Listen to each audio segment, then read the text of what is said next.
Hi, I'm Murali. I'm at Google Research, and I'm going to talk about this extremely long title, Rigorous Hardware Software Co-Design for Secure Compartmentalization on Embedded Devices.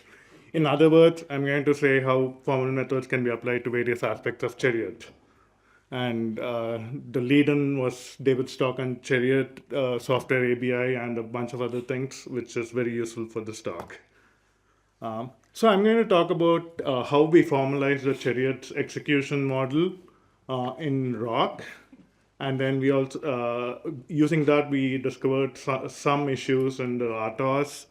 Not exactly issues in the current RTOS, but if you're extending it to multi-core system, I'll explain what the issues are and so on. And then we also created a formalization of the CHERIoT ISA in Rock in a DSL called Guru, which is basically a DSL inspired by BlueSpec for people who know about BlueSpec. And then in the future, we are also going to be working on how we can use formal methods and CHERI in general to build trusted execution environments in a very inexpensive manner. All right, so the first part is about multi-threaded user execution model of CHERIoT and the formalization of that. So an abstract machine of CHERI constitutes the things which David talked about in his talk, basically compartments, which consist of code and data. They are the isolates, if you may, or the security domains in CHERIoT.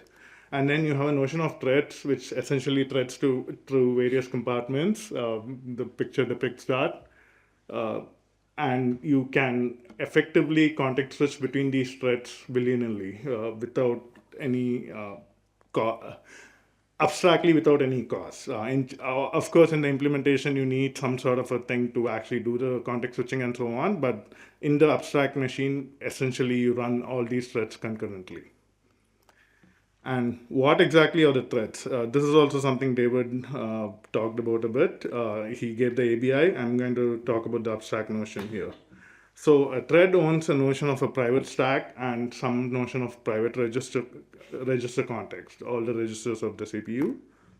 And threading through the compartment is essentially cross-compartment calls in CHERIoT, cross-compartment function calls. You basically pass arguments and then you get back return values. And these arguments can be capabilities of other compartments which are passed, and return values can also contain capabilities and so on. There are various restrictions which you can impose. I'm not going to go into the details of those.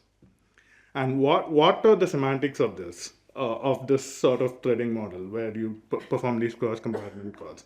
You atomically switch to a new security domain when you perform the call, and then you restrict the stack of the callee so that it cannot access the caller stack area. And then you zero out the callee stack, the thing which you're passing to the callee, and on return, on call and on return. You also zero out the arguments which are not used. That's something which David hinted at. You use the number of arguments which are passed in each function, and you zero out those arguments and so on. So this is the information that is atomically being guaranteed when you perform a cross-compartment call.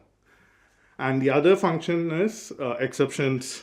They can occur when you're executing a thread. And what happens when you encounter an exception, like you're going out of bounds and accessing data and so on, you atomically invoke the exception handler. So you have to set up the register context and other information for the exception handler to be invoked. You do that setting up part atomically. So, and if you don't have an exception handler, or if it cannot handle the corresponding exception, then it basically just returns back to the previous caller, the compartment corresponding to the previous caller or the previous caller itself with some specific exception code. This is the semantics of how threads operate across compartments. And so what is CHERIoT RTOS guaranteeing? It basically implements the atomic semantics that I just described earlier. So it performs the it semantically performs the atomic switching between threads in a single hardware core, and then it semantically performs cross-compartment calls, sets up the stacks, the arguments, zeroing of the stack and all that stuff. And then it atomically sets up the register context for the exception handler. This is literally all that the RTOS are. It actually does one more thing, which is a complicated thing. I'm not going to talk about that. You can ask David or me later if you are interested. So yeah, all the previous constraints that I talked about is essentially the specification of the switcher, of the CHERIoT RTOS. And you can, this is formalized essentially in this link. I don't have a QR code. I should have done that. I forgot that there's a concept of QR codes. Anyway, so this is the link where we have formalized all this in Rock. And what did we do with this? We discovered certain issues which doesn't invalidate the current RTOS in the sense it's correct with respect to a single core system. But if you expand it to a multi-core system, there are some issues. I'll explain what they are. So the first issue is it is conservative.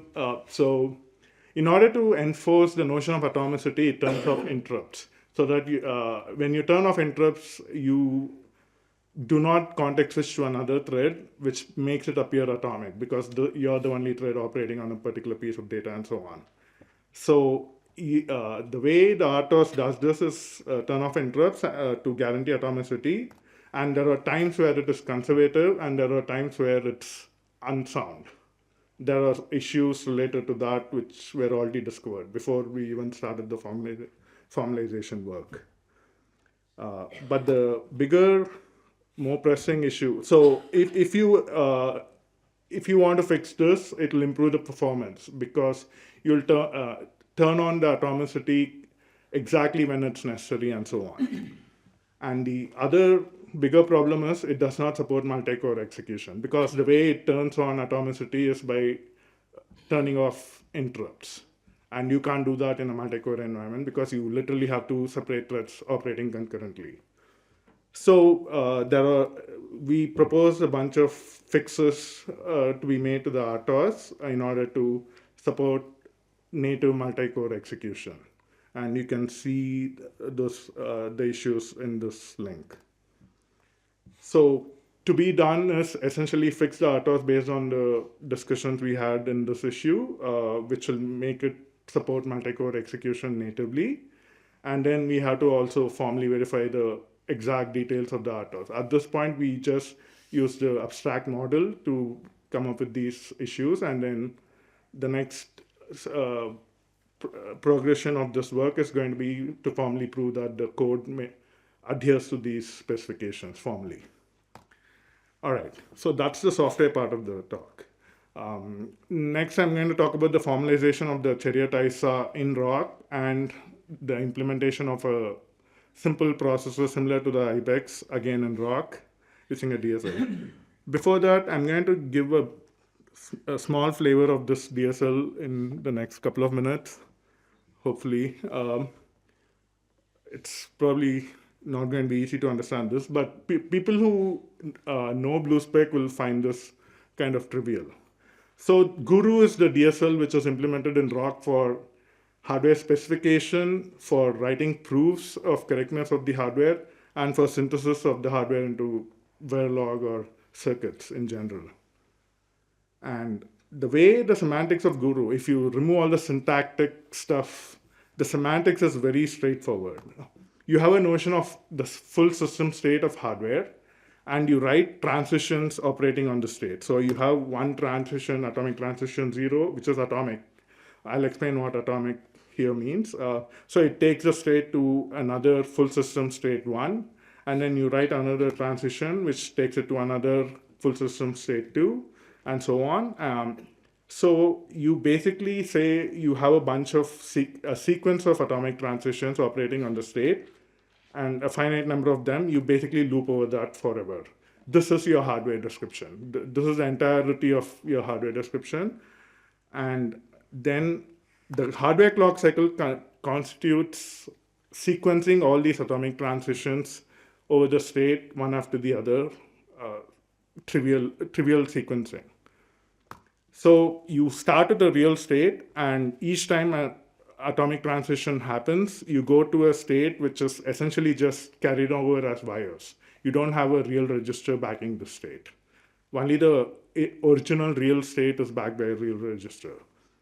So what this allows you to do is reason about the entire system as a sequence of transitions, sequence of local atomic transitions. So essentially translates a concurrent hardware circuit into something like a sequential program.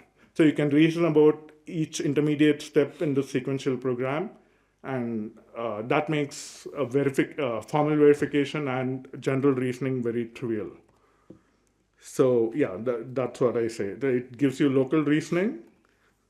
And an example of this is if if you have a pipeline system where you have an ALU stage and a decode stage. The ALU stage is going to write some values in the register after computation.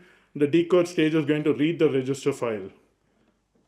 So if you have a system where these two stages execute in parallel, then you have to ensure that when you write into the register file, the decode stage reads, either stalls or reads the updated value in the register file. That's what the bypass paths come into play. This description, the guru-based description, automatically generates all these bypass paths because it literally has two atomic transitions. One basically saying, write the updated value of the ALU stage into the register file, and another transition which says, read the value from the register file. So if you sequence the ALU first and then the decode, then it automatically creates the requisite bypass paths for this. So this gives you a way to easily design these systems and also reason about this in an easier manner. And so it also provides tactic support for writing proofs about equivalence between multiple systems. And these are the reasons why we have this guru-based language. And the reason why I brought this up is because we wrote the ISA specification in Guru, which is basically a single cycle processor implementation. It performs all the work in one cycle, read from memory, read the instructions, and so on.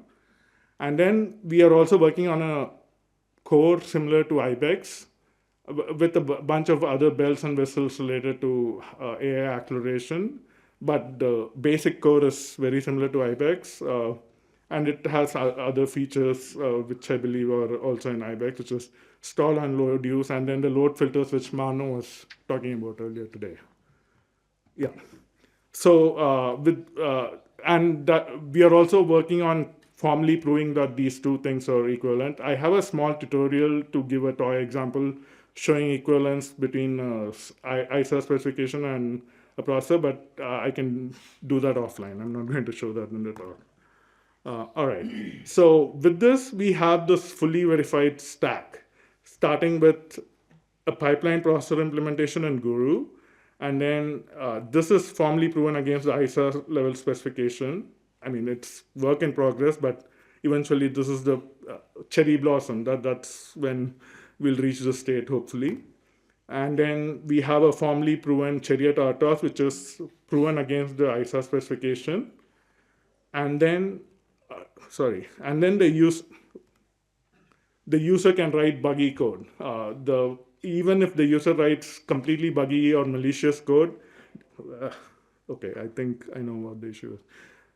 The CHERIoT RTOS will guarantee that it's isolated as per the programming model. Okay. So that's the end of the hardware section. So this is future work. So we are planning to rethink at Google, trusted execution environments using formal methods and CHERI without the use of encryption. So what do we mean by that? So what are the logical specifications of a trusted execution environment? You basically have a notion of mutual distrust. That can be split into multiple parts. The first part is different processes cannot access each other's data or code. This is trivially guaranteed by CHERI. This is proven formally in the CHERIoT RTOS, but the whole goal of CHERI is to guarantee this. The processes cannot access the platform's data. For instance, a process cannot access the operating system's data. This is again trivially guaranteed by CHERI. Again, the formal verification stuff proves this. And it has to support intentional communication between processes and OS and so on. And again, this is literally the design concept of CHERI. So these are all already given by CHERI. And the other thing is you want to be able to attest that the correct process is running on the correct platform. So yeah, how do we prevent platform from accessing user data and code? Currently, the loader in CHERIoT loads unencrypted application binary. So we have to switch that so that it can only load from encrypted binaries, and the encryption key has to be preloaded in some sense into the processor, and it should not be accessible by the operating system, the CHERIoT and so on. And any updates to the key or the binary should be authenticated. So we have to build such a system first. And the other thing is we have to attest that the correct process runs on the correct platform. Again, we rely on update-based authentication or update-based attestation. What we mean by that is whenever you update the operating system, we ensure that it is authenticated, the update is authenticated. This will basically give us an induction principle where if you start with a correct operating system and correct key and correct binary, each time you update it, you check that the update is also correct. The process that updates it is correct. So you only update the authenticated binaries and so on. And of course, all this requires these services, the update service, to be formally verified in order to guarantee that it's correct. So this is what we are working on in Google research in order to build the next generation TE system. And the advantage of that is it does not have to do any encryption of memory. What I mean by that is, of course, if the data goes out of the chip into the DRAM or so on, if you have physical access to the chip, then you can do pin snooping and so on. So that data has to be encrypted. But data which stays within a chip does not have to be encrypted, which makes it very efficient. And also, you should note that encryption is neither necessary nor sufficient. It's not necessary because you can formally prove that things are fine, in the sense there is mutual distrust which is respected. And it is insufficient because the operating system, if it completely rewrites the memory, then all integrity guarantees are gone. So, yeah. So that's the conclusion of my talk. So this is where we are planning to take CHERIoT forward in Google research. Basically create this notion of mutual distrust between the user programs and the trusted execution environment. And the trusted execution environment is guaranteed by formal proofs of the RTOS, the loader, and the updater against an ISA spec, and the actual pipeline implementation of the processor is also verified against the ISA spec. I can take some questions if you have any. Yeah. So I will ask the question, do you think that these types of formal methods are realistically usable by what I would call a good quality typical embedded industrial firmware team?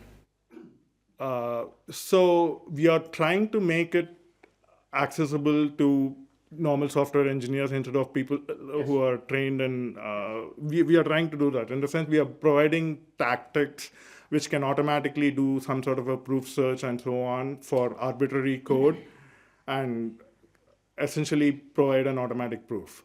This has nothing to, this has nothing to do with the alpha proof stuff that is going on in Google to actually automatically prove mathematical properties, but the techniques are comparable. I suppose I'm imagining, let's say I took some of this piece of work and thought, okay, I'm going to build my own root of trust. I need to make some changes. Mm-hmm.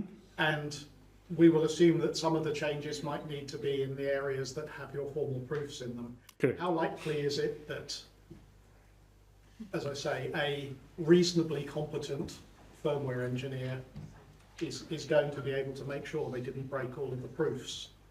So that's what. There is some automation which will ease the burden for the person who writes the firmware, but they should be familiar enough with the syntax and so on of the kind of automation we do in order to tweak it around if it doesn't solve the problem that they are interested in. In particular, they should probably be somewhat familiar with ROC. I think that's probably quite a high bar. Yeah, I don't disagree with that. All right. So, Okay, so thank you very all right. much. Thank you, And, guys. well, don't know the code.